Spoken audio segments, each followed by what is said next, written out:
নমস্কার বন্ধুরা, চন্দ্র রান্নাঘরে স্বাগত। আমি একটা রেসিপি নিয়ে চলে আসলাম। সেটা কি? পটল ভাপা। পটল ভাপাটা করতে গেলে পটলটাকে এইভাবে ছুলিয়ে মাঝখানে এপাশে একটু চিড়ে নিতে হবে, এপাশে একটু চিড়ে নিতে হবে। হ্যাঁ, আর এই যে তো 2 টেবিল চামচ এই জিরে দিয়ে দিলাম। এই কাঠখোলায় এই জিরেটা দেখুন ভাজা হবে। হ্যাঁ, এটা ভাজা হলে বেটে নেব। হ্যাঁ, কাঠখোলায় ভাজা হবে, ফুটফুট করে আওয়াজ হবে, দেখুন ফুটবে। হ্যাঁ, দেখুন মশলা ফুটবে, দেখছেন?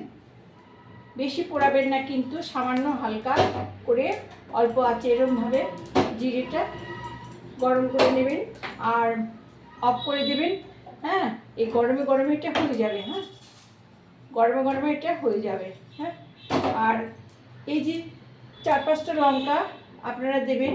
তো আমার কাছে লঙ্কা গোটা নেই বলে আমি একটু লঙ্কা গুঁড়ো দিয়ে দিলাম, আর বাটাটাও তাড়াতাড়ি হয়ে যাবে।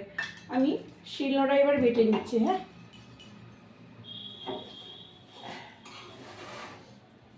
আচ্ছা, এটা আমি শিলনোড়ায় বেটে নিচ্ছি। এখন আমি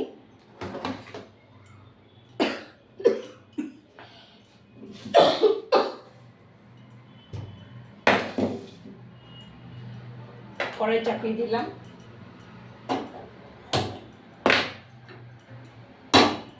কড়াইটা গরম হোক, তারপরে সর্ষের তেল দিয়ে আমি পটলগুলো ছেড়ে দেবো।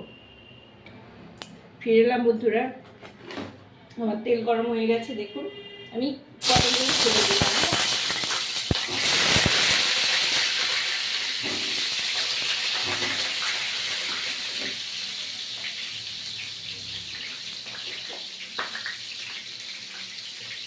একটু লবণ দিয়ে দিলাম আর সামান্য হলুদ দিয়ে দিলাম। এটা ভাজা হবে।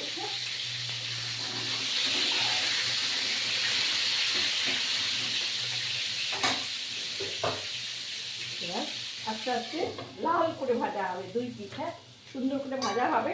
তারপরে মশলা আমি এখানে বাটছি, এই যে মশলা বাটছি আমি বেটে গুঁড়ি করে তারপরে জল দিয়ে গুলিয়ে দিয়ে দেবো। হ্যাঁ, যতক্ষণ ভাজা না হবে ততক্ষণ তো সময় লাগবে, 3-4 মিনিট লাগবে। আপনারা একটু ওয়েট করুন, ভাজা হয়ে গেলে তারপরে আমি রান্নাটা দেখাচ্ছি।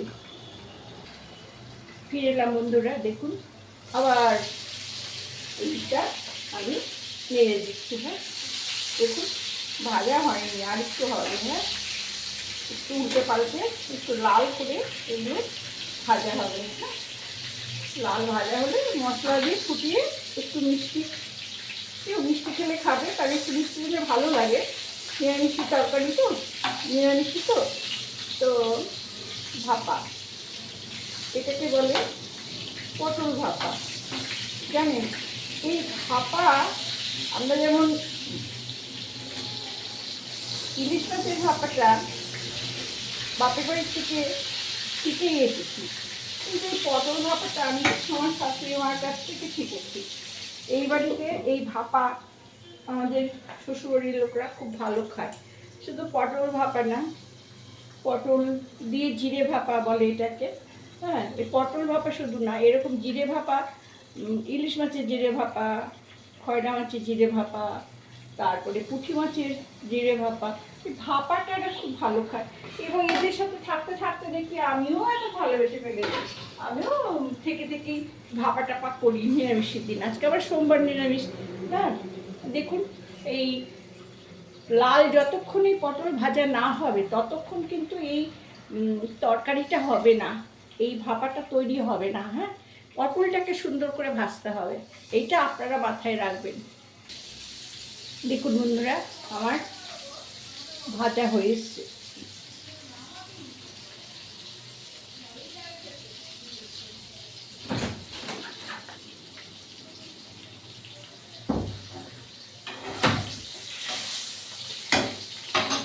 দেখুন পটল ভাজা হয়ে গেছে। এবার আমি মশলা দেবো। হ্যাঁ, মশলা আমি এই যে শিলনোড়ায় বেটে দিলাম, এইটা আমি এখন তুলে নিচ্ছি।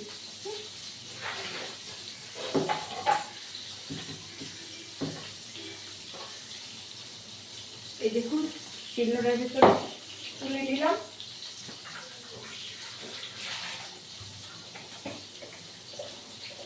একটু আর একটু হলুদ দিলাম, আর একটু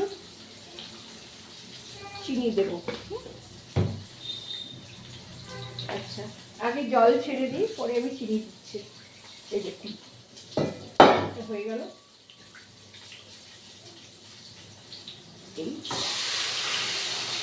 এইটা এখন সেদ্ধ হবে। হ্যাঁ, সেদ্ধ হবে, একটু সেদ্ধ হবে, ব্যাস হয়ে যাবে। যদি মনে হয় মশলা একটু কম হচ্ছে তাহলে আর একটু দিতে হবে। হ্যাঁ,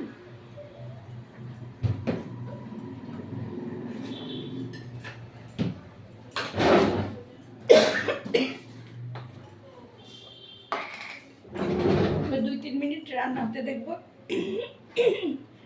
রান্না হতে দেবো। তারপরে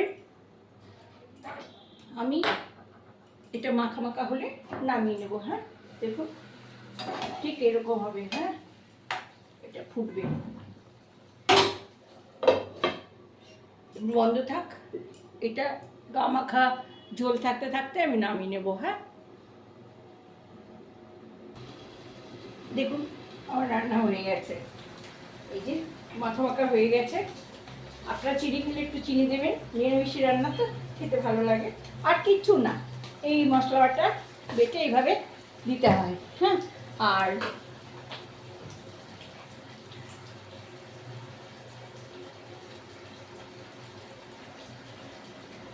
এই হয়ে গেল। হ্যাঁ, একটু নেড়েছে, দেখুন গামাখা এটা হয়ে যাবে। আমি নামিয়ে আপনাদের দেখাচ্ছি।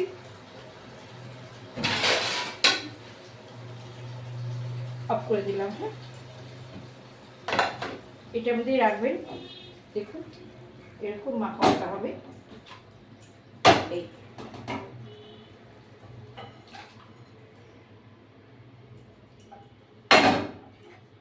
এটাকে বলে পটল ভাপা। হ্যাঁ, এটা জিরে ভাপা, পটলের জিরে ভাপা। হ্যাঁ, এরকম নিরামিষি রান্না হবে, খেতে দুর্দান্ত লাগে। হ্যাঁ, আচ্ছা, ভালো লাগলে লাইক দেবেন, সাবস্ক্রাইব করবেন। হ্যাঁ, ওকে বন্ধুরা, রাখছি।